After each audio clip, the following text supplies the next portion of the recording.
A young girl named Zena was known for her fiery temper and sharp tongue, especially when dealing with men. Because of her beauty and attractiveness, people come close to her, but because of her behavior, they run away from her. Not only did she always hate men, but sometimes when her anger was too much, she would fight with men and beat them harshly. People whispered about her behind her back, wondering what made her so angry. But no one knew the truth of her past, the pain she carried, hidden deep inside. The girl who dares to defy. One hot afternoon, Zena walked to the market with her basket. Her steps were hurried, her eyes darting around as if searching for something or someone. She stopped at a vegetable seller's stall and picked up a yam. "How much is this?" she asked, her voice sharp but low. "3 coins, the man replied without looking up, his tone indifferent. Zena's grip on the yam tightened. 3 coins? For this small yam? Are you trying to cheat me?" The seller sighed and shrugged. "If you can't afford it, move on. You're always difficult, Zena." His words seemed to ignite something in her. Her eyes darkened, and her hands trembled, not with fear, but with fury. Slowly, she placed the yam back on the table. Then, without warning, she grabbed the basket of yams and tipped it over, sending them rolling across the dusty ground. "You dare call me difficult?" she hissed, her voice now cold and low, this kind that made people step back without thinking. The man stood up quickly, his face pale. "What's wrong with you, woman?" he demanded. Zena didn't answer. Her hand shot out, and the sound of her slap cracked through the air like a whip. Heads turned, conversation stopped, and the entire market froze. The man stumbled back, clutching his cheek, his eyes wide with shock and something else, fear. As Zena grew older, her anger became impossible to ignore. She was no longer the quiet girl. Now, her voice echoed through the village, sharp and filled with fire. Whenever she went to the market, everyone braced themselves, hoping they wouldn't be the next target of her fury. The untamed fury of Zena. One morning, when Zena was arguing with a butcher over the price of meat, her voice cutting through the bustling crowd. "Zena," Abidemi, a landlord called, trying to catch her attention. She turned to him, her eyes narrowing. "What do you want?" "I wanted to tell you that you are the most beautiful woman in this village," he said, smiling nervously. Zena frowned, crossing her arms. "Is that supposed to mean something to me?" "I mean it," Abidemi said earnestly. "I admire your strength and your fiery nature. I think I love you, Zena." The market grew quiet as people stopped to watch the scene unfold. Zena's face darkened, her anger rising. "Love?" she spat. "You think you can charm me with sweet words and foolish promises? Do you think I don't know what men are like?" Abidemi was surprised. "Zena, I'm not like other men. I only want to." He leaned in closer to propose. However, Zena feared that he wanted to control her, turning her into a slave, and then he would torture and beat her. Her anger began to rise, and she shouted, slapping Abidemi's face. Due to a strong push, Abidemi fell hard to the ground, dazed and vulnerable. From above, Zena unleashed a flurry of relentless kicks, her fury evident in every movement. A crowd gathered, shocked by the scene unfolding before their eyes. Realizing the danger, several people rushed in to save Abidemi. With much struggle, they managed to pull Abidemi away from Zena's grasp. But Zena was only saying, "I don't trust men. You are all the same. You deceive women, control them, and ruin their lives." After this, Abidemi ran away to save himself. People nearby were left wondering and discussing why Zena behaved this way, especially in response to a proposal from such a powerful landlord. Quarrel with Prince. One day, the village was buzzing with excitement. A young Prince Mosi had arrived, his royal robes shimmering in the sunlight. He came with a promise of fairness and justice, and the villagers saw it as an opportunity to voice their complaints about Zena. "She fights with everyone," one man exclaimed. "She slapped me just for asking her to pay," another added. "She's impossible to live with," a third chimed in. The Prince Mosi listened carefully, his face calm. "I will speak to her," he said. "I will cool her temper and understand her. Perhaps she needs a friend." The villagers murmured in agreement, relieved that someone of authority would finally handle Zena. The Prince Mosi found Zena by the river, washing clothes. She didn't look up when he approached. "Zena," he said gently, "may I have a word with you?" She glanced at him, her eyes sharp. "What do you want, Your Highness?" "I've heard complaints about your temper," he said, his tone steady but kind. "I don't believe anyone is born angry. I want to understand you, to know what troubles you."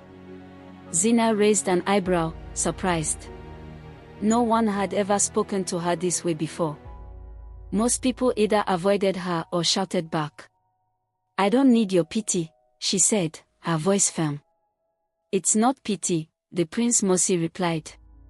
"It's curiosity. I believe every person has a reason for their actions. Maybe I can help." For a moment, Zena hesitated.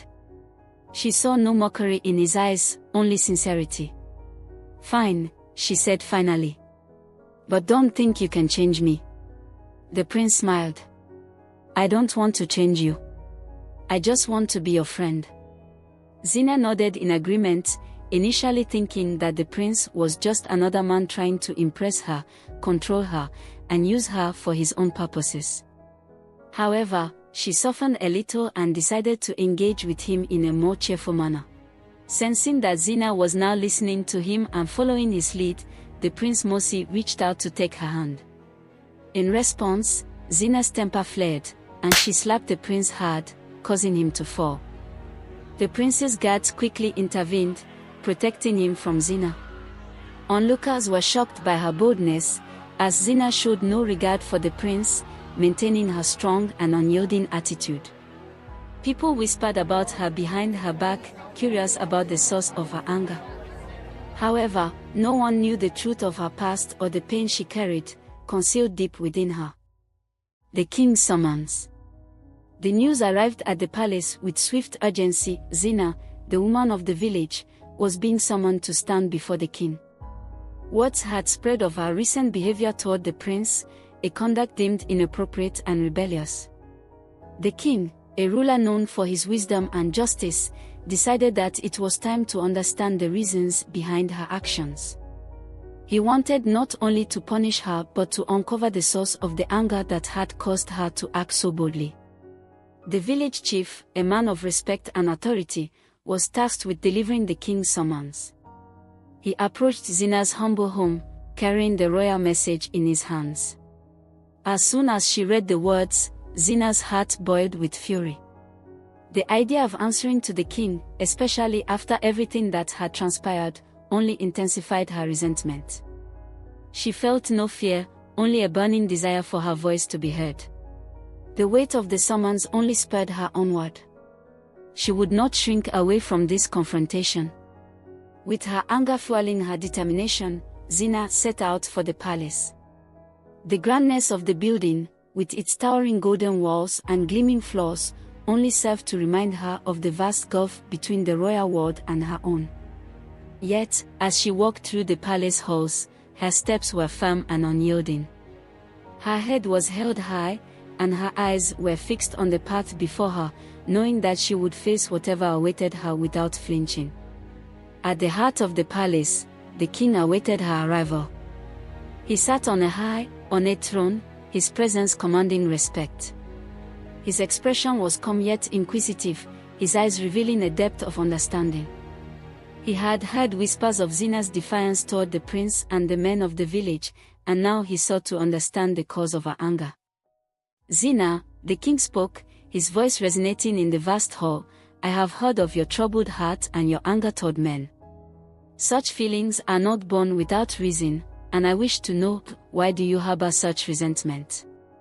Zena stood before him, her posture strong and unwavering. She had expected this moment, but it did not make the situation any less daunting. As she looked at the king, his wise eyes searching for answers, she knew that her response could shape the course of her future. The king's calm tone did not intimidate her.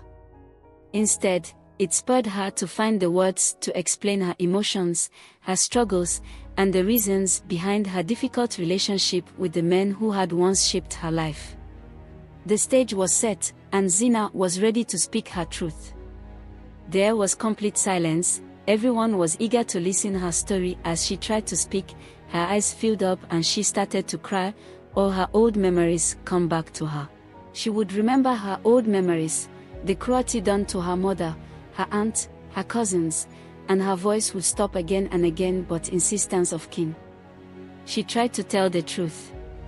She tried to explain her emotions, the struggles she had endured, and the reasons for her rough attitude. A painful past. Zena's childhood was filled with fear. Her father was hard-hearted and cruel, always beating and torturing her mother, and her home was always filled with shouting and violence. Her mother, Amina, tried to protect her, but unfortunately, most of the torture was done in front of her eyes. Every night, Zena would hide in a corner, with her pretty doll, listening to the sound of her mother crying. Once her father beat her mother so much that she fainted even though her mother was pregnant. She used to see all these activities and inhuman behavior with her own eyes. Sometimes she even tried to kill herself. One terrible night, the beatings were too much. Zena found her mother lying still on the floor, her face pale and lifeless. She was only 9 years old, and at that moment, she made a vow: she would never trust or respect a man as long as she lived. After Zena's father was taken away by the village elders, her life took a sharp turn. She was sent to live with her uncle. At first, Zena thought her uncle's house might be a safe place. She thought that there would be a changed environment, respect and care of women like wife and daughter would be kept, but opposite to her thinking, it didn't take long for her to see the truth. Here also the same treatment, behavior and attitude towards women as she looked in her own home. Her uncle was a man who seemed like he had no kindness in his heart. Her uncle ruled his home with anger and control. He treated his wife and daughters like they were nothing more than servants. He would shout at them for the smallest mistake, whether it was forgetting to bring him tea or not cleaning the table enough.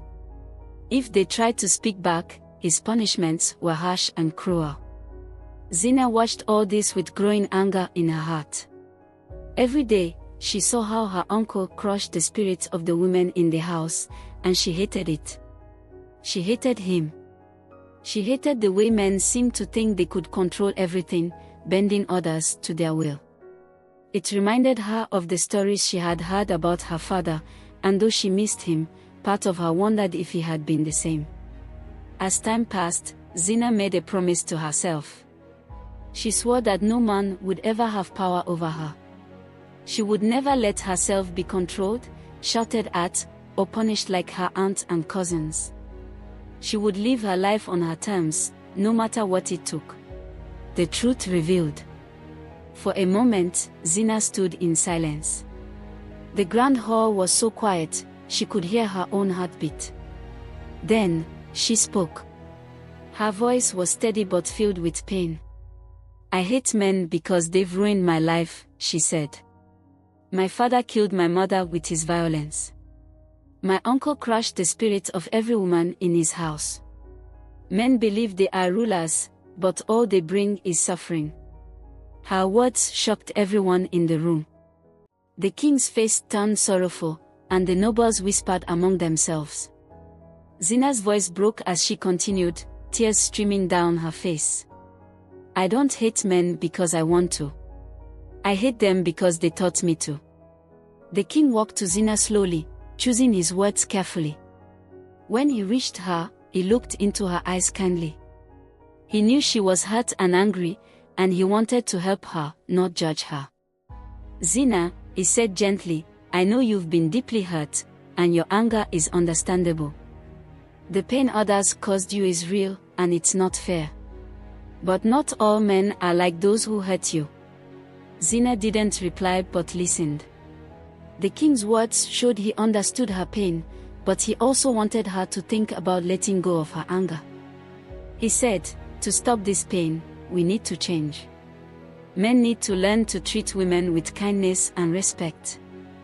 They should be allies, not enemies. We must build a better way of living together." Zena thought about his words. She had been angry for so long, it was hard to imagine a different way. But something about his message gave her hope. Prince Mosi, who had been quiet, spoke next. "Zena," he said, "I admire your strength. You're brave and strong, but anger can trap you. It can keep you stuck in your pain. There's a way to use your strength to heal instead of staying angry." He looked at her sincerely and added, "Not all men are bad. Some of us want to help and support you. Let us show you that respect and kindness can exist." Zena's expression softened. Trust wasn't easy for her, but their words made her wonder if she could let go of her pain and find hope again. The king believed she could. He thought Zena could inspire others to change and help create a kingdom where men and women lived with respect and understanding. A new path. The king saw Zena's strength and offered her a position in his kingdom. He believed her passion for justice could help shape laws to protect women and prevent others from suffering as she had. It was a chance for Zena to turn her pain into action and make a difference in the kingdom's future. At first, Zena was unsure. She had always fought against the system, not walked within it. But she realized this was her chance to create real change. She accepted the offer and entered the palace with determination. In her new role, Zena was surprised to find that not all men in the court were like those who had hurt her. Some truly listened to her and cared about making the kingdom safer for women. These men became her allies, working with her to create laws that would protect women's rights. Though Zena was still guarded and cautious, she slowly began to trust her new allies. Over time, her anger began to fade, replaced by a sense of purpose. She saw that change was possible, not only for herself but for the entire kingdom. Her scars remained, but they no longer controlled her. Zena's influence grew, and she became a strong voice for women's rights, ensuring no one else would face the hardships she had endured. She realized that not all men were the same and that some were willing to fight for justice alongside her. Her journey of healing brought her hope, and she became an inspiration for others, showing that even deep wounds could heal with time and effort.